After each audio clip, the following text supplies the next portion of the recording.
Diwali, the Hindu festival of lights, is celebrated at the time of the new moon in late October or early November. It celebrates the victory of light over darkness, good over evil. One of the stories strongly associated with Diwali is the story of Rama and Sita.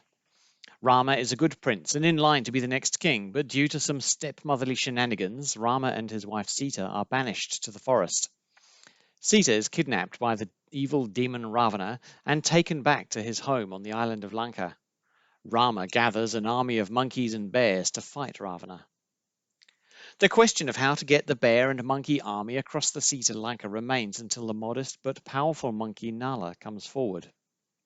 From Daljit Nagra's modern retelling of the Ramayana, Rama and his monkey army walked south till they reached the ocean. They gawped at the measureless waters, snapping with serpents that were buoyed by smelling such vivid meat. All looked around for the one. Came forward from the millions of monkeys, one from a remote southeastern world almost whispering, "Sorry, please, sirs, I am Nala. 'Tis most true I inherited a problem's skill. I would throw stones as a child, and bobbling on the water they would stay. Not ever a one would ever sink. If my stones bobble perchance, I may bobble a bridge." Nala was soon advising 1,000 monkeys to smash mountain peaks. Whilst some animals made stakes and lines and measuring rods, Nala lay each rock and stone he was passed upon the ocean. Over the rocks a roadbed of poles was placed. To cut a 24,000 verse Sanskrit epic short, the army crossed Nala's bridge, Ravana was defeated, and Rama and Sita were welcomed home. Lamps were lit, good had defeated evil.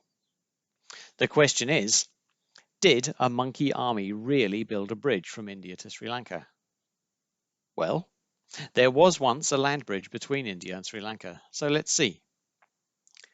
Geomyths, mythological stories that explain geological structures, come in two main flavors, etiological and euhemeric. Etiological myths are just so stories that explain the origin of things that can't possibly have been observed by people. Dramatic landforms attract myths, but geological processes are slow and people haven't been around that long. Euhemeric myths contain a true story at their core, a newsworthy event that occurred in the ancient past, like a flood or a volcanic eruption, might be preserved in myth and passed down in oral tradition. Nala's Bridge, or Rama's Bridge, Ram Setu, or more commonly Adam's Bridge, is a 50-kilometre long chain of limestone shoals between the Indian state of Tamil Nadu and the island of Sri Lanka. Much of the chain is barely below sea level. Until 1480, according to records from the Ramanathaswamy temple, the bridge was entirely above water and it was possible to walk over. In or around 1480, a cyclone removed a lot of the sand from the underlying coral and the bridge disappeared. When and how did the bridge form? Spoiler alert, it probably wasn't monkeys. But does the myth contain some truth? The Ramayana was first written down nearly 3,000 years ago and could be derived from stories older than that. If the story is based on historical observation, Ram Setu would need to have formed in the last few thousand years. The truth is complicated.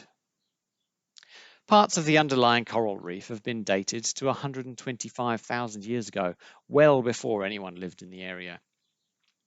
Since then, tectonic uplift, sea level changes, sedimentation, and wave action have made this a constantly changing land and seascape.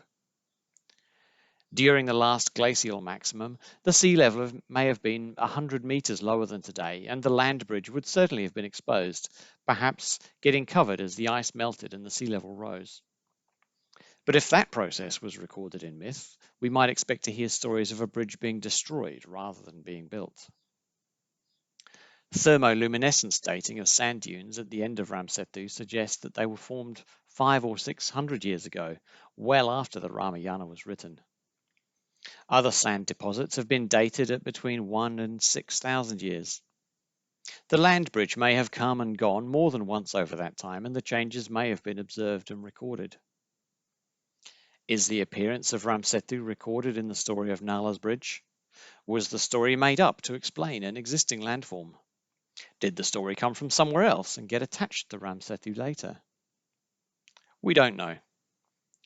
Reconstructing the history of the constantly changing reefs and sandbanks is very difficult. There are plenty of people willing to exploit the uncertainty and cherry pick dates that support their favourite interpretation. But the story of Rama's monkey army is worth repeating either way. Happy Diwali!